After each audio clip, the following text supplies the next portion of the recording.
part two.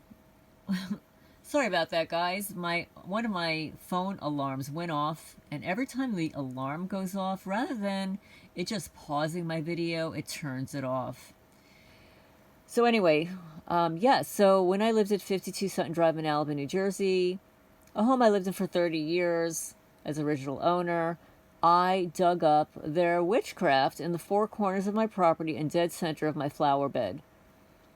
And there would be rusted nails, rusted screws, little pieces of plastic, string, dead leaves, very brown leaves. I'm trying to think what else. There were other kinds of things. Oh, hawthorn berries. The hawthorn berries I found. And meanwhile, I didn't have any of that on my property. And it was dug in the four corners. So yeah, so these witches, they do that. And they place their intention just the way you and I may place intention for, good things to happen, positive things to happen. These pieces of shit try to bind others by using their negative energy against an innocent person, against somebody that they don't like, that they're envious of, that they're jealous of, that they want to keep here. Because they're profiting off of me. These predators, right? The predators. And they don't want you talking about it either. Well, guess what? Appalachia's known for witchcraft. Especially the eastern side here. Kentucky is very well known for witchcraft. In fact, as a subscriber mentioned, the big witchy poo organization in the sky moved from New York City to Louisville, Kentucky. That's right. Exactly the same place where Scientology is. And the FBI. It's just a coincidence, though. So some of the common rituals for... Oh, wait. I missed this part. So protection and boundaries with the twigs and patterns like pentagrams or wards. They create protective barriers against negative energy or spirits. Then, of course, there's a sacrifice and offering. In darker rituals or cult practices, sticks and branches symbolize sacrifice, either through burning in a fire or creating symbolic effigies. What are some of the common ritual uses for wands and staffs? They're crafted from sacred woods like oak, ash, willow. These tools focus attention and energy in spells or ceremonies, and I pointed those out to you because those yellow-colored twigs that I showed in my video today and I guess last week, those are not on my property. Those are brought here. And they line my driveway. They line the county road with them. It's a binding spell. And then they throw little bundles of trash. I found 3 bundles of trash in my outer yard.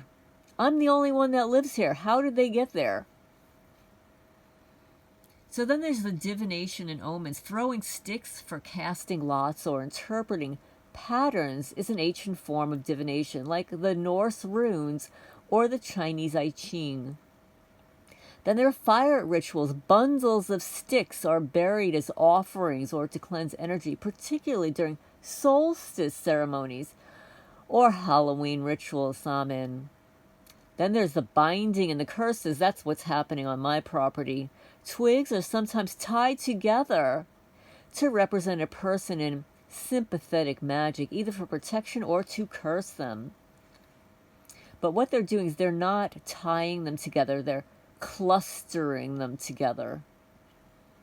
Effigies and puppets. Sticks form the skeleton of dolls or effigies used in spell work, especially for binding rituals or summoning spirits. Boundary marking.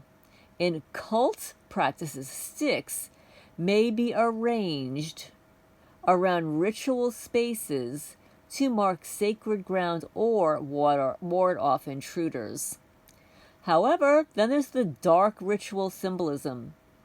In some occult traditions or secretive cults, you know, those kind we've talked about before, sticks and branches take on a darker meaning.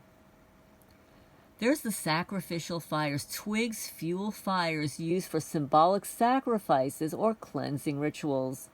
Totems and sigils, bundles of sticks tied into symbols, might represent deities, spirits, or ancestral forces. And I find twigs and sticks positioned in symbols on the property. And no, this doesn't magically fall from the tree like this. No, it doesn't. No, I find X's everywhere. I find triangles everywhere and piles. It doesn't matter. I can clean my property every day for hours, and the next day, it'll be back. Oh, how about this one? Punishment and trials. Historically, accused witches are tied to wooden stakes for public execution, the stick becoming a grim symbol of power and oppression. Well, now I understand why they burn witches at the stake. I do. Because they're evil. The ones around here, they're evil. Famous rituals involving sticks as the Wicker Man. In ancient Celtic traditions, massive human-shaped effigy made of branches was burned as a sacrifice to the gods. Then, of course, there's that Blair Witch legend, inspired by Appalachian folklore. The eerie twig effigies in the Blair Witch Project symbolize curses and spiritual traps. Hexen sticks. In Germanic folk magic, Hexenstäbe, witch sticks, were carved with protective runes and placed around properties. Now, there are different kinds of wood types that are used in rituals. In witchcraft, ritual practices, and even darker forms of magic, different types of wood carry distinct energies and purposes. Practitioners carefully select wood based on its spiritual properties to amplify power, protect, or even curse. So let's explore the different types, their uses, and how they can be carved, which is what is being done on my property, how they're being carved or turned against someone. And I'm going to say for the record, back in the day before I really knew it was happening, one of my cats at the colony was, she was young. She had her eye poked out.